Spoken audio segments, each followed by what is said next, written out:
বন্ধুরা, আমরা যেখানে থাকি আমাদের বাড়িওয়ালা তাদের ছাদের উপর দেখুন। এখানে কবিতর বা মামা কি অবস্থা? মাশাআল্লাহ, আপনার তো ভালোই দেখা যায়। মুরগি বড় করছি মামা, আরো বড় করানোর বড় ফার্ম করার চিন্তা ভাবনা আছে। এই দেখেন কি সুন্দর ফার্ম করবো, এই বিল্ডিং এর উপরে ছাদের উপরে ফার্ম করবো ভবিষ্যতে। এটা বড় সেট করে বড় সেট করে তোমার গিয়া মনে করো যে বড় মুরগি, টাইগার মুরগি, এক একটা মুরগি 6 মাস পাললে ম্যাক্সিমাম মনে করো 8 থেকে 9 কেজি ওজন হয়।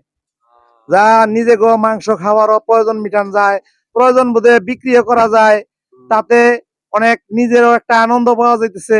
এরপরে মনে করো একটা নিজের একটা আনন্দ পাওয়া যাইতেছে, বাজারও বিক্রি করলে টাকাও পাওয়া যাইতেছে, পরিশ্রম হয় তারপরে নিজের কাছে একটা ভালো লাগে আর কি, তাই না? আচ্ছা মামা আসো ভিতরে। না তুমি আসো মামা। এইটা প্রথম অবস্থায় এখন একটু ট্রেনিং প্রাপ্ত হিসাবে কম কম করে পালতেছি। হ্যাঁ, প্রথম অবস্থায় ট্রেনিং অবস্থায় কম করে পালতেছি। আমি গত বছর মুরগি পালছিলাম, ইনশাল্লাহ আমার 8 কেজি করে ওজন হয়েছে। হ্যাঁ, আশা করি এগুলা বাজার থেকে কিনে আনলে, টঙ্গী বাজার থেকে কিনে আনলে মৃত্যুর কোনো ভয় নাই ইনশাল্লাহ। এই পর্যন্ত মারা যায় না আমার। হ্যাঁ মামা, এখানে আপনি যদি ই করেন মানে বিক্রি করতে চান নাকি, মানে করেন নাকি ভবিষ্যতে বিক্রি করণের, মানে যদি বেশি পালি তাহলে বিক্রি করণের চিন্তা ভাবনা আছে।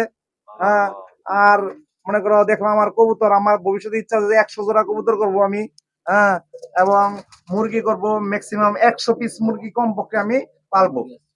হ্যাঁ, এই চিন্তা ভাবনা করে আমি এই এই পদক্ষেপ নিছি, যাতে ভবিষ্যতে আমার এটা দিয়ে আমি কিছু করতে পারি, এই চিন্তা ভাবনা আছে। আচ্ছা ঠিক আছে মামা, ঠিক আছে ঠিক আছে।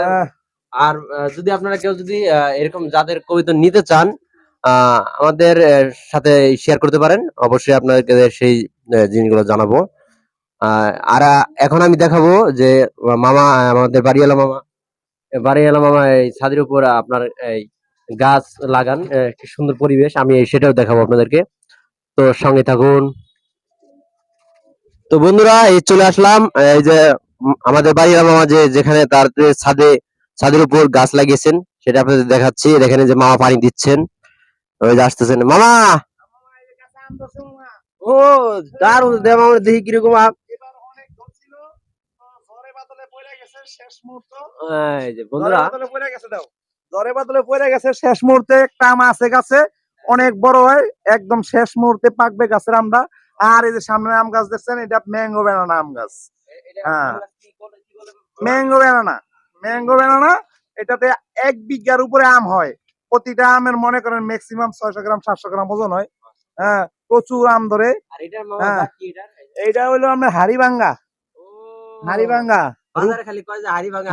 হ্যাঁ, রূপালী আম। তারপরে লেবু গাছ আছে, অনেক গাছ আছে, অনেক। তারপরে যে আনার গাছ, আনার অনেক বড় বড় আনার ধরে।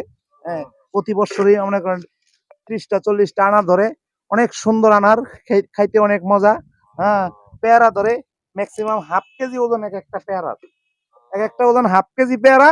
হ্যাঁ, প্রতি বছরে 20টা 25টা পেয়ারা ধরে, তাতে ফ্যামিলিগত খায়া অনেক মিষ্টি খায়া মজা পাওয়া যায়। হ্যাঁ, অনেক ভালো পাওয়া যায়। আর অনেক শখ করে করেন মনে করেন গাছ লাগাইছি, এই গাছে মনে করেন অনেক ফল ধরে। আর এই যে বড়ই গাছ, ফুল বড়ই গাছ, গত বছর 19টা বড়ই ধরছে, পাকছে, অনেক মিষ্টি, অনেক বড় হয়, তাতে খাইতে অনেক স্বাদ লাগে। এই আনন্দের বিষয় পাই করি আর কি। এগুলা মুরগি পালি গাছ। হ্যাঁ, লেবু, অনেক লেবু ধরে, অনেক অনেক। এবার তো এখনো ধরে নাই, কিন্তু লেবু ধরে, প্রচুর পরিমাণ লেবু ধরে। এক একটা গাছে মনে করেন, ছাদের গাছে এক একটা গাছে 30-40টা লেবু ধরে ম্যাক্সিমাম। হ্যাঁ, অনেক মজা লেবু, অনেক মজা, অনেক স্বাদ। বন্ধুরা, এরকম আপনারা চাইলে আপনাদের যদি থেকে আপনারা ছাদে এরকম করতে পারেন, এই যে মামার মতন করতে পারেন। মামা কি কন? ঠিক আছে না?